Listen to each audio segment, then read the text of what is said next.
Story 11 of The Best American Humorous Short Stories by Alexander Jessup, Editor. The Nice People by Henry Cuyler Bunner. They certainly are nice people, I assented to my wife's observation, using the colloquial phrase with a consciousness that it was anything but nice English, and I'll bet that their 3 children are better brought up than most of— 2 children, corrected my wife. 3, he told me.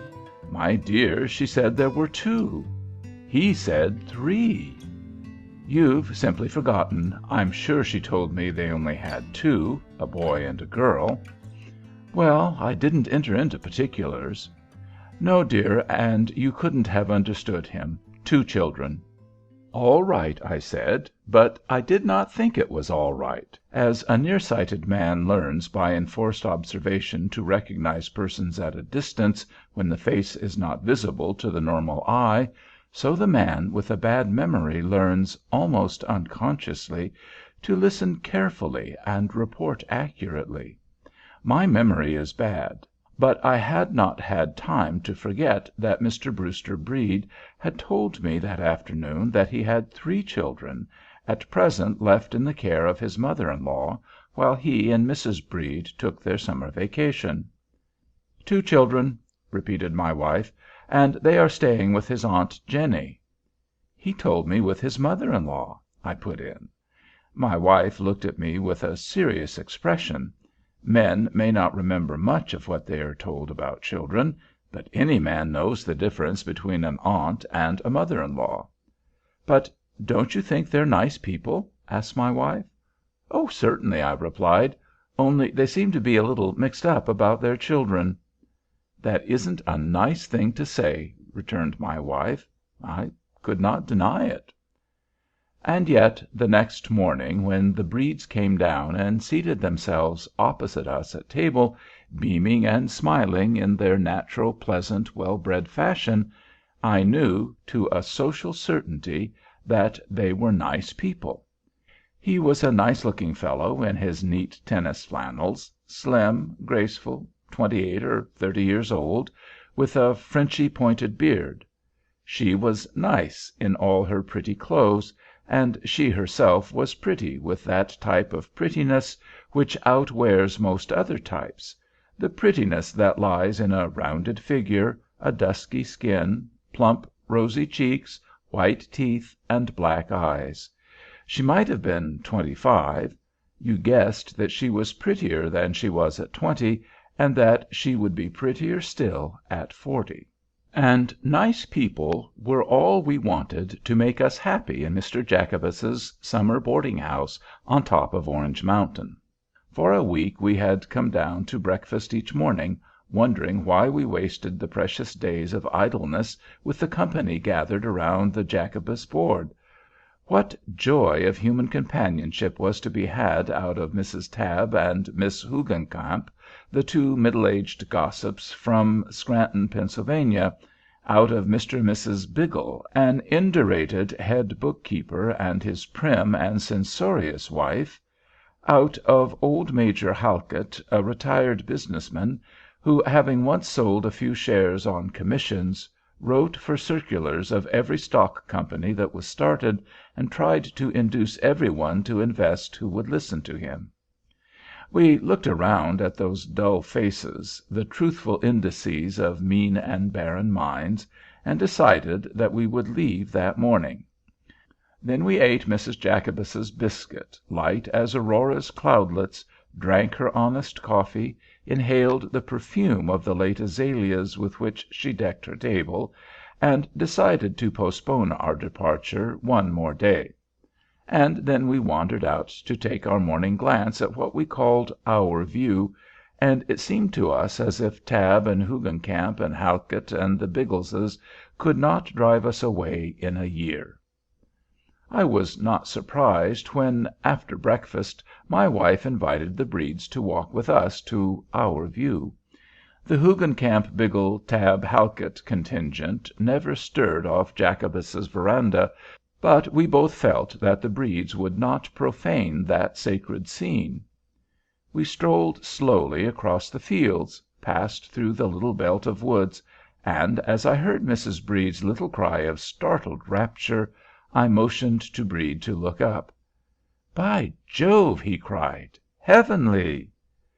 We looked off from the brow of the mountain over 15 miles of billowing green to where, far across a far stretch of pale blue, lay a dim purple line that we knew was Staten Island.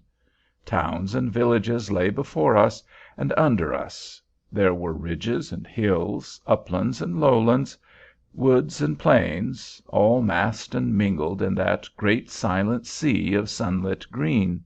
For silent it was to us, standing in the silence of a high place, silent with a Sunday stillness that made us listen, without taking thought, for the sound of bells coming up from the spires that rose above the tree tops, that lay as far beneath us as the light clouds were above us, that dropped great shadows upon our heads and faint specks of shade upon the broad sweep of land at the mountain's foot. "And so that is your view?" asked Mrs. Brede after a moment. "You are very generous to make it ours, too." Then we lay down on the grass, and Brede began to talk, in a gentle voice, as if he felt the influence of the place. He had paddled a canoe in his earlier days, he said, and he knew every river and creek in that vast stretch of landscape. He found his landmarks, and pointed out to us where the Passaic and the Hackensack flowed invisible to us, hidden behind great ridges that in our sight were but combings of the green waves upon which we looked down. And yet on the further side of those broad ridges and rises were scores of villages, a little world of country life, lying unseen under our eyes. "A good deal like looking at humanity," he said. "There is such a thing as getting so far above our fellow men that we see only one side of them." Ah, how much better was this sort of talk than the chatter and gossip of the Tabb and the Hoogencamp, than the Major's dissertations upon his everlasting circulars! My wife and I exchanged glances.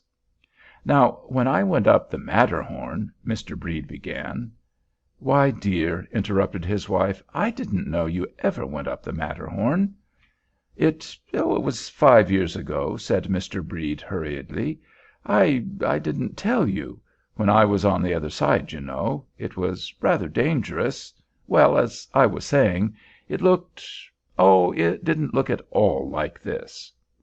A cloud floated overhead, throwing its great shadow over the field where we lay. The shadow passed over the mountain's brow and reappeared far below, a rapidly decreasing blot, flying eastward over the golden green. My wife and I exchanged glances once more. Somehow the shadow lingered over us all. As we went home, the Bredes went side by side along the narrow path, and my wife and I walked together. "Should you think," she asked me, "that a man would climb the Matterhorn the very first year he was married?" "I don't know, my dear," I answered evasively.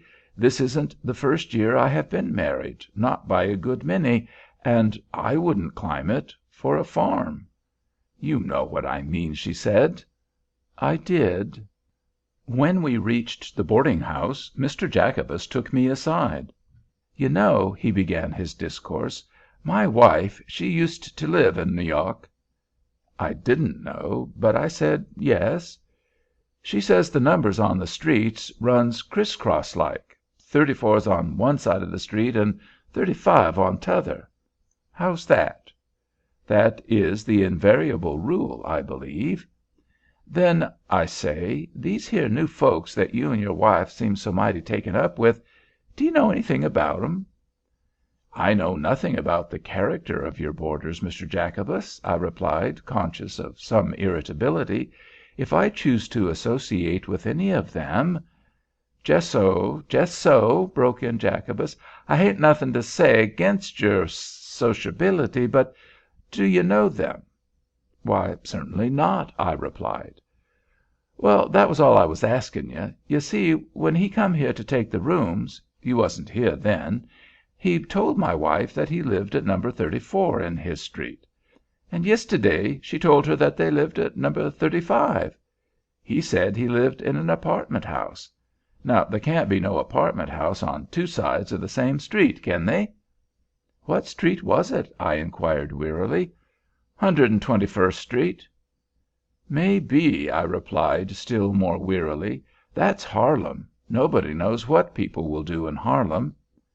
I went up to my wife's room. "Don't you think it's queer?" she asked me. "I think we'll have to talk with that young man to night," I said, "and see if he can give some account of himself." "But, my dear," my wife said gravely, "she doesn't know whether they've had the measles or not." "Why, great Scott!" I exclaimed, "they must have had them when they were children." "Please don't be stupid," said my wife. "I meant their children."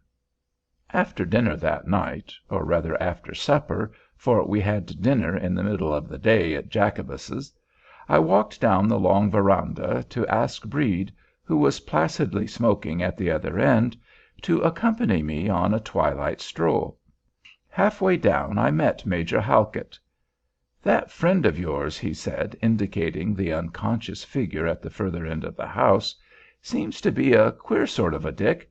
He told me that he was out of business, and just looking round for a chance to invest his capital, and I've been telling him what an everlasting big show he had to take stock in the Capitoline Trust Company. It starts next month. 4 million capital. I told you all about it. 'Oh, well,' he said, 'let's wait and think about it.' 'Wait,' says I. 'The Capitoline Trust Company won't wait for you, my boy. This is letting you in on the ground floor,' says I, 'and it's now or never.' 'Oh, let it wait,' says he. 'I don't know what's in to the man.'" "I don't know how well he knows his own business, Major," I said as I started again for Brede's end of the veranda. But I was troubled none the less. The Major could not have influenced the sale of 1 share of stock in the Capitoline Company, but that stock was a great investment, a rare chance for a purchaser with a few $1,000s. Perhaps it was no more remarkable that Brede should not invest than that I should not, and yet it seemed to add one circumstance more to the other suspicious circumstances. When I went upstairs that evening, I found my wife putting her hair to bed. I don't know how I can better describe an operation familiar to every married man. I waited until the last tress was coiled up, and then I spoke. "I've talked with Brede," I said, "and I didn't have to catechize him. He seemed to feel that some sort of explanation was looked for, and he was very outspoken. You were right about the children. That is, I must have misunderstood him. There are only 2. But the Matterhorn episode was simple enough. He didn't realize how dangerous it was until he had got so far into it that he couldn't back out. And he didn't tell her, because he'd left her here, you see, and under the circumstances—" "Left her here!" cried my wife. "I've been sitting with her the whole afternoon, sewing, and she told me that he left her at Geneva, and came back and took her to Basel, and the baby was born there. Now I'm sure, dear, because I asked her." "Perhaps I was mistaken when I thought he said she was on this side of the water," I suggested with bitter, biting irony. "You poor dear, did I abuse you?" said my wife.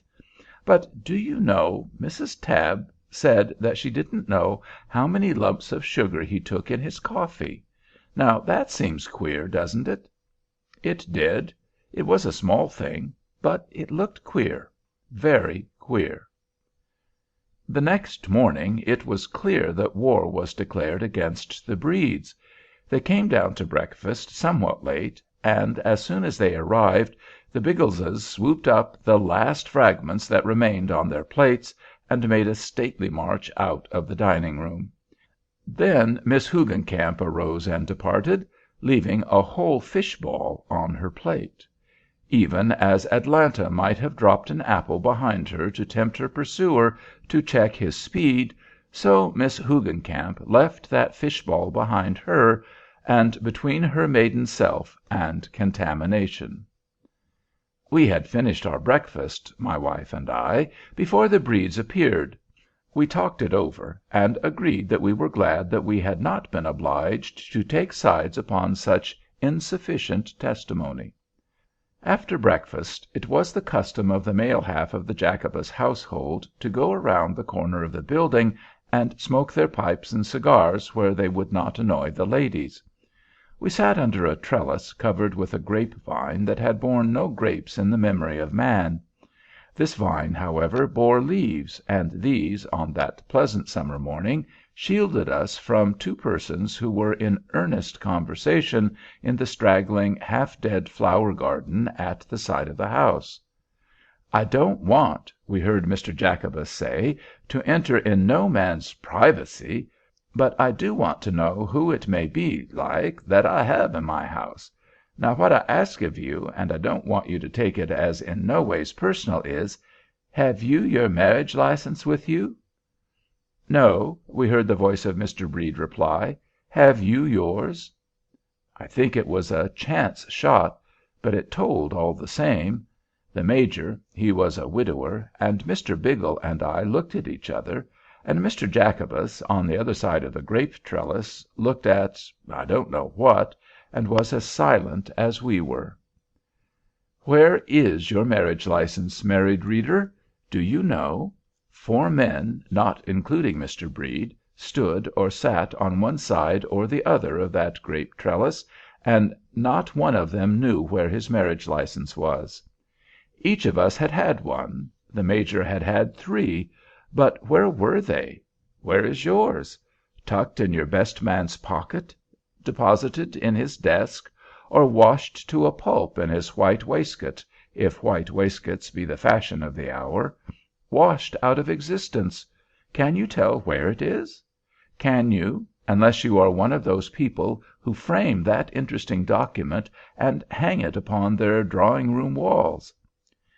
Mr. Brede's voice arose after an awful stillness of what seemed like 5 minutes, and was probably 30 seconds. "Mr. Jacobus, will you make out your bill at once, and let me pay it? I shall leave by the 6 o'clock train. And will you also send the wagon for my trunks?"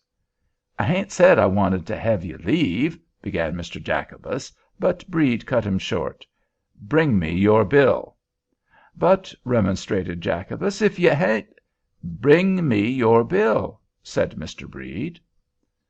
My wife and I went out for our morning's walk, but it seemed to us, when we looked at our view, as if we could only see those invisible villages of which Brede had told us, that other side of the ridges and rises of which we catch no glimpse from lofty hills, or from the heights of human self-esteem. We meant to stay out until the Bredes had taken their departure, but we returned just in time to see Pete, the Jacobus darkey, the blacker of boots, the brasher of coats, the general handyman of the house, loading the Brede trunks on the Jacobus wagon. And as we stepped upon the veranda, down came Mrs. Brede, leaning on Mr. Brede's arm, as though she were ill, and it was clear that she had been crying. There were heavy rings around her pretty black eyes.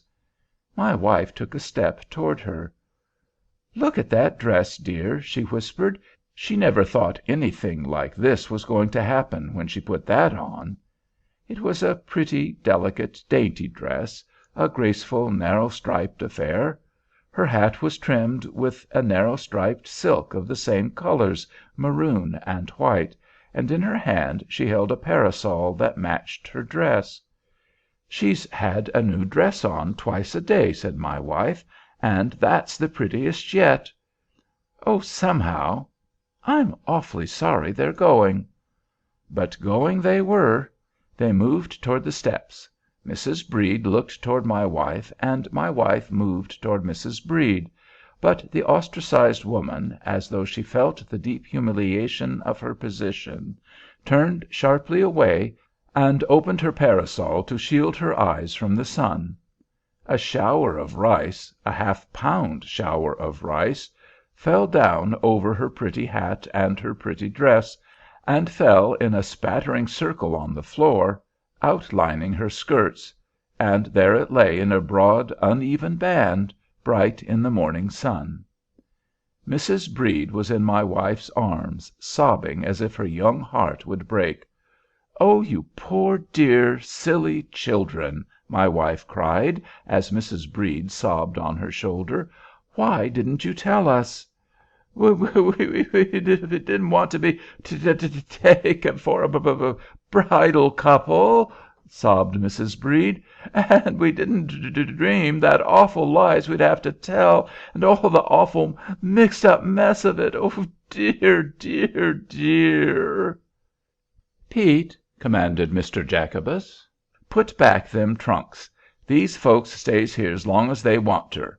Mr. Brede," he held out a large, hard hand, "I've orter known better," he said, and my last doubt of Mr. Brede vanished as he shook that grimy hand in manly fashion. The two women were walking off toward our view, each with an arm upon the other's waist, touched by a sudden sisterhood of sympathy.